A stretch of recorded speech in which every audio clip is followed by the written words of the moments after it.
नमस्कार दर्शकों, इस समय हम हैं डोंगरवाली मैया टिटवाला।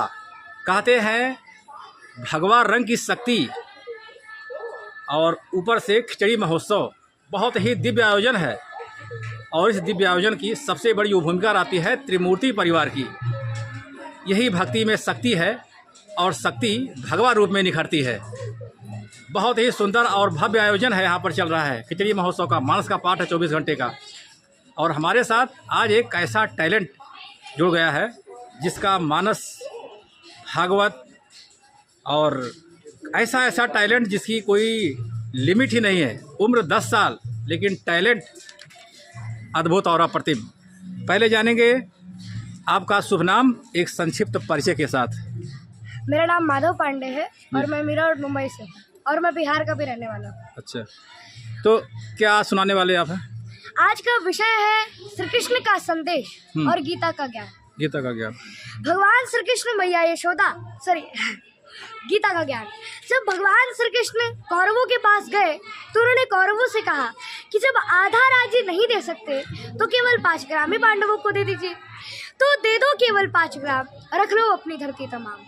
हम वही खुशी से खाएंगे, परिजन पे हंसी न उठाएंगे। भगवान ने दुर्योधन से कहा कि हम उसी में पांडव को मना लेंगे और भीषण विध्वंस से तुम्हें बचा लेंगे। पर होना क्या था, जब नाश मनुष्य पर छाता है पहले विवेक मर जाता है।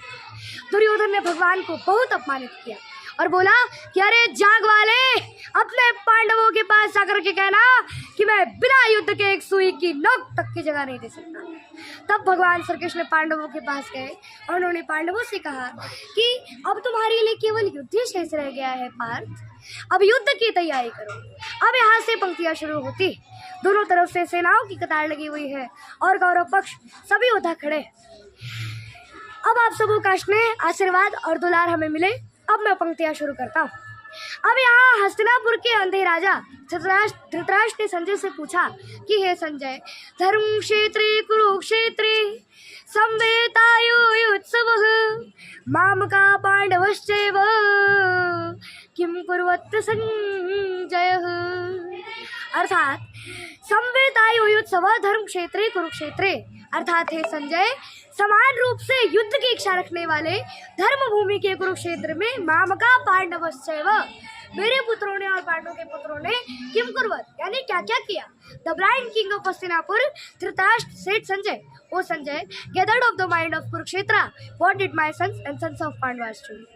Then संजय सेड, तब संजय ने कहा कि तलवार धनुष और पैदल सैनिक कुरुक्षेत्र में खड़े हुए रक्त पिपासु महारथी एक दूसरे सम्मुख खड़े हुए। कई लाख सेना के सम्मुख पांडव बाज पिचारे थे। एक तरफ थे सब योद्धा और एक समय के मारे थे। महासमर की प्रतीक्षा में सारे ताक रहे थे जी, और पार्थ के रथ को स्वयं के शव हाँक रहे थे जी,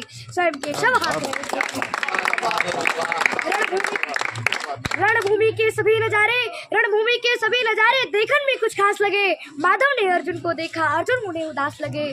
कुरुक्षेत्र का महासमर एक पल में तभी सजा डाला। 5 जने उठाकर उसने मुंह से लगा बजा डाला। हुआ शंखनाद जैसे ही सबका गर्जन शुरू हुआ, रक्त बिखरना हुआ शुरू और सबका मर्दन शुरू हुआ। कहा कृष्ण उठ पार्थ और एक आंख को मीट जरा, गांडी पर रख बाणों को और प्रत्यंता खींच जरा। अब यहाँ विडंबना तो देखिए कि दोनों तरफ से सेनाओं की कतार लगी हुई है और कौरव पक्ष सभी उधर खड़े। अब यहाँ अर्जुन को मोह ने भ्रमित कर लिया है कि हम किस पर बांध जाए, सभी तो मेरे अपने। हे केशव, मेरे हाथ से गांडी छूट रहा है, मेरा शरीर थरथरा रहा है, मेरा मुख सूख रहा है, मैं क्या करूं। तब भगवान श्री कृष्ण ने अर्जुन से कहा कि हे पार्थ, श्रीमद् भगवत गीता की 2य अध्याय के 37वां श्लोक में भगवान श्री कृष्ण अर्जुन से कहते हैं कि हे अर्जुन, हतो वा प्राप्यसि स्वर्गम जित्वा वा भोक्ष्यसे महिम तस्मात् उत्तिष्ठ कौन्तेय युद्धाय कृतनिश्चयः। अर्थात हे अर्जुन, यदि तुम वीर गति को प्राप्त होते हो तो तुम्हें स्वर्ग मिलेगा, और यदि तुम विजयी होते हो तो तुम धरती का सुख भोगोगे। इसलिए हे कौन्तेय, उठो और निश्चय करके युद्ध करो। Bhagavan Sri Krishna said Arjun, "O Arjun, if you fight, you will either be slain on the battlefield and go to the celestial abode, or will gain victory, then enjoy the kingdom on earth. Therefore arise with a determination, O son of Kunti, and be prepared to fight. Or whenever there is decline in righteousness and an increase in unrighteousness, O Arjun, at that time I manifest myself on you." कहा कृष्ण उठ पार्थ, और एक आंख को मीच जरा, गांडी पर रख बाणों को और प्रत्यक्षा खींच जरा, आज दिखा दे रणभूमि में योद्धा की तासीर यहाँ, इस धरती पर कोई नहीं अर्जुन जैसा वीर। सुनी बात माधव की तो अर्जुन का चेहरा उतर गया, मानो एक धनुधारी की विद्या मानो चुरंग उतर गया। बोले पार्थ सुनो का रहा, ये जितने भी गुरुजन खड़े हुए हैं इन सब से ही तो सीख कर हम पांचों भाई बड़े हुए हैं। इधर खड़े बाबा विष्णु ने हमको गोद खिलाया है, गुरु द्रोण ने धनुष बाण का सारा ज्ञान सिखाया है। सभी भाई पर प्यार लुटाई कुंती माँ तो हमारी ने, लेकिन कभी नहीं कोई छोड़ी थी बड़ी माता गांधारी ने, बड़ी माता गांधारी ने। ये जितने भी गुरुजन खड़े हुए हैं सभी पूजने लायक है, मारा दुर्योधन और दुशासन थोड़े से नालायक है। अरे मैं अपराध क्षमा करता हूँ, बेशक हमें छोटे हैं, अरे जैसे भी आखिर माधव, आखिर सब ताऊ के बेटे थे, और छोटे से विभाग की खातिर हिंसक नहीं बनूंगा मैं, सड़ता के इतने बड़े राज्य का विध्वंसक नहीं बनूंगा मैं। अरे खून सने हाथों की होता राजभोग अधिकार नहीं, अरे परिवार मार कर अगर गद्दी मिले तो सिंहासन स्वीकार नहीं। और रथ पर बैठ गया अर्जुन, मुंह माधव से मोड़ लिया, आंखों में आंसू भरकर गांडीव हाथ से छोड़ दिया। गांडीव हाथ से छूटा तो माधव भी कुछ अकुलाए थे। भगवान ने सोचा कि रिश्ते तो मेरी बेइज्जती करवा दी, इससे अच्छा होता कि मैं शंकरादि नहीं करता, लेकिन भगवान किसी से बेइज्जती स्वीकार नहीं करते। भगवान ने सोचा कि इसका सब कुछ जा रहा है पर फिर भी ये परिवार की बात कर रहा है, लगता है इसमें कुछ ना कुछ मेरा संस्कार है। गांडीव हाथ से छूटा तो माधव भी कुछ अकुलाए थे, जिस पार पर गर्व हुआ मन ही मन हर्षाए थे। मन में सोच लिया अर्जुन की बुद्धि ना सटे नहीं दूंगा, समर भूमि में पार्थ को कमजोर नहीं पड़ने दूंगा। धर्म बचाने की खातिर एक नव अभियान शुरू हुआ, उसके बाद जगत गुरु का गीता ज्ञान शुरू हुआ। एक नजर में रणभूमि के कंकड़ डोल गए माधव। अरे टकटकी बांध कर देखा तो अर्जुन एकदम बोल गए माधव कि पार्थ मुझे पहले बतलाते मैं संवाद नहीं करता, तुम सारे भाइयों की खातिर कोई विवाद नहीं करता। पांचाली के तन पर लिपटी साड़ी खींच रहे थे वो, दोषी वो भी उतने ही थे, जबड़ा बीत रहे थे वो। घर की इज्जत तड़प रही, कोई तो टुक नहीं बोले। अरे पौत्र वधू को नग्न देखकर गंगा पुत्र नहीं बोले। तुम कायर बनकर बैठे हो, ये बात बड़ी बेशर्मी है। तुम संबंध उसी से निभा रहे जो लोग यहाँ धर्मी है। हे पांडुपुत्र के धर्म का कैसा कर्ज उतारा है। शोले होने थे आंखों पर बहती जल की धारा है। गांडीव उठाने में पार्थ जितनी भी देर यहाँ होगी, इंद्रप्रस्थ के राजभवन में उतनी अंधेर वहां होगी, उतनी अंधेर। इंद्रप्रस्थ के राजभवन के अधर्म धर्म की गहराई में खुद को नाप रहा अर्जुन, अस्तुथा रकेत हुई और थरथर कांप रहा अर्जुन। हे केशव मुझको बतलाओ, हे माधव मुझको बतलाओ, कुलनाशक कैसे बन जाऊं। अरे अब तो सिंहासन हाथ ऊपर में शासक कैसे बन जाऊं। अरे कैसे उठेंगे करुण पर जो कर पर धर लगाते हैं। कर का मतलब होता है हाथ और धर का मतलब होता है होठ। जो मेरे नन्हे हाथों को चूमते हैं उन पर मैं कैसे शस्त्र उठाऊं। कैसे उठेंगे करुण पर जो कर पर धर लगाते हैं। अरे करने को जो इनका स्वागत है, कर भी आपस में जुड़ जाते हैं। अरे इन्हीं करों ने बाल्यकाल में सबके पैर दबाए हैं, इन्हीं करों को पकड़कर अपने करों में भी दामा मुस्काए हैं। अरे अपनी बाड़ों की नोक जो मैं इनकी ओर करूंगा मैं। केशव मुझको मृत्यु दे दो, माधव मुझको मृत्यु दे दो, उससे पूर्व मरूंगा मैं। बाद युद्ध के मुझे न कुछ भी पास दिखाई देता है। हे केशव, हे माधव, इस रणभूमि में मुझको बस नाश दिखाई देता है, इस रणभूमि में मुझको बस नाश दिखाई देता है। बात बहुत भावुक थे, लेकिन जगत गुरु मुस्कुराते थे और ज्ञान की गंगा निरंतर चक्रधारी बरसाते थे। जन्म मरण की यहाँ योग का बिल्कुल चाह नहीं करते, क्या होगा अंजाम युद्ध का बिल्कुल परवाह नहीं करते।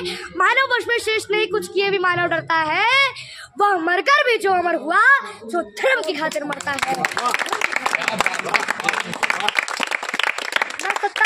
ना सत्ता सुख से होती है, ना सम्मानों से होता है। अब यहाँ देखिए कि भगवान श्री कृष्ण ने अर्जुन से क्या कहा है कि इस दुनिया का सबसे बड़ा सम्मान क्या है, कि ना सत्ता सुख से होती है, ना सम्मानों से होता है। जीवन का सार सबल केवल बलिदानों से होता है, और देहदार केवल योद्धा करते हैं। जब हमारे सैनिक शहीद होते हैं, तो जब हमारे सैनिक अपनी शहादत देते हैं, तो उन्हें तिरंगे में लपटा कर लाया जाता है। यही दुनिया का सबसे बड़ा सम्मान है। और एक केशव ने बात से कही है कि ना सत्ता सुख से होती है, ना सम्मानों से होता है। जीवन का सार सफल केवल बलिदानों से होता है, और देहदार केवल योद्धा ही करते हैं, और देहदार केवल योद्धा ही करते हैं, और ना कोई दूजा जाता है। अरे रणभूमि में वीर मरे तो शव भी पूजा जाता है। अरे रणभूमि में वीर मरे तो शव भी पूजा जाता है। और योद्धा की प्रवृत्ति जैसे खोटे शास्त्र बदलती है, वैसे ही मानव की दिव्य आत्मा दैहिक वस्तु बदलती है। तब अर्जुन भगवान श्री कृष्ण से कहता है कि ये मानव सम्मान बताओ, जीवन का अपमान बताओ, जीवन मृत्यु क्या है केशव, जीवन मृत्यु क्या है माधव, रण में जीवन दान बताओ। काम क्रोध की बात कही तो मुझको उत्तम काम बताओ। अरे खुद को ईश्वर कहते हो तो जल्दी अपना नाम, अरे खुद को ईश्वर कहते हो तो जल्दी अपना नाम बताओ। इतना सुनते ही माधव का धीरज पूरा डोल गया। 3 लोक का स्वामी अब बेहद गुस्से में बोल गया कि कान खोलकर सुनो पार्थ, मैं ही त्रेता का राम हूँ, कि कान खोलकर सुनो पार्थ, मैं ही त्रेता का राम हूँ। कृष्ण मुझे सब कहते हैं, मैं द्वापर का घनश्याम हूँ। रूप कभी नारी का रख कर मैं ही केश बदलता हूँ, धर्म मचाने की खातिर मैं अनगिनत वेश बदलता हूँ। विष्णु का दशम रूप में परशुराम मत वाला हूँ, नाग कालिया के फंदे पे मर्दन करने वाला हूँ। बाघासुर और महिषासुर को मैंने जिंदा गाड़ दिया, बाघासुर और महिषासुर को मैंने जिंदा गाड़ दिया। धर्म मचाने की खातिर मैंने हिरण्यकश्यप को फाड़ दिया। और रथ नहीं तनिक भी चलता है, बस से मैं ही आगे बढ़ता हूँ। और गांडीव हाथ में तेरे है, पर रणभूमि में मैं लड़ता हूँ,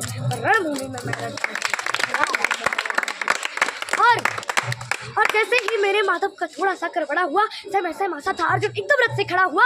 माँ गीता के ज्ञान से अर्जुन के हृदय पर प्रहार हुआ। मृत्यु के आलिंगन हेतु फिर अर्जुन तैयार हुआ कि जिसमें अधर्मी है चुन-चुनकर उसे सजा दूंगा। इतना रक्त बहाऊंगा कि धरती के प्यास बुझा दूंगा। जिधर बाण चले पार्थ के सब पीछे हट जाते थे, रणभूमि कोने लाशों से पड़ जाते थे। धर्मराज के शीश के ऊपर राज मुकुट की छाया थी। भगवान ने कौरवों से पांडवों की विजय प्राप्त करवा दी और युधिष्ठिर का राज्याभिषेक हुआ कि धर्मराज के शीश के ऊपर राज मुकुट की छाया थी। पर ये सारी दुनिया जानती थी ये बस केशव की माया थी, ये बस माधव की माया थी। और धर्म की आस्था भी जिसने दादा दया निधान की जय, हाथ उठाकर सब मिल बोलो चक्रधारी भगवान की जय, चक्रधारी भगवान की जय।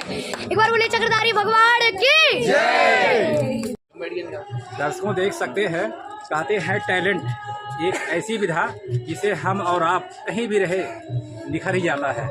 आज हमारे साथ माधव पांडे जी जो आए हैं मीरारोड से, है ना, और इनके अंदर ऐसा टैलेंट कि क्या कहने।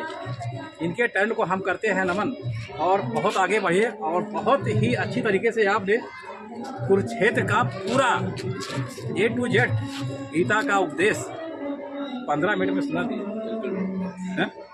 एक बार इनके लिए जोरदार ताली बजाइए सब लोग। और हमारे के लिए बहुत बहुत धन्यवाद, ढेर सारी शुभकामनाएं आपको। खूब आगे बढ़ो, खूब तरक्की। बस आप सबों का आशीर्वाद हमें मिले, बस मैं यही आपसे बहुत बढ़िया।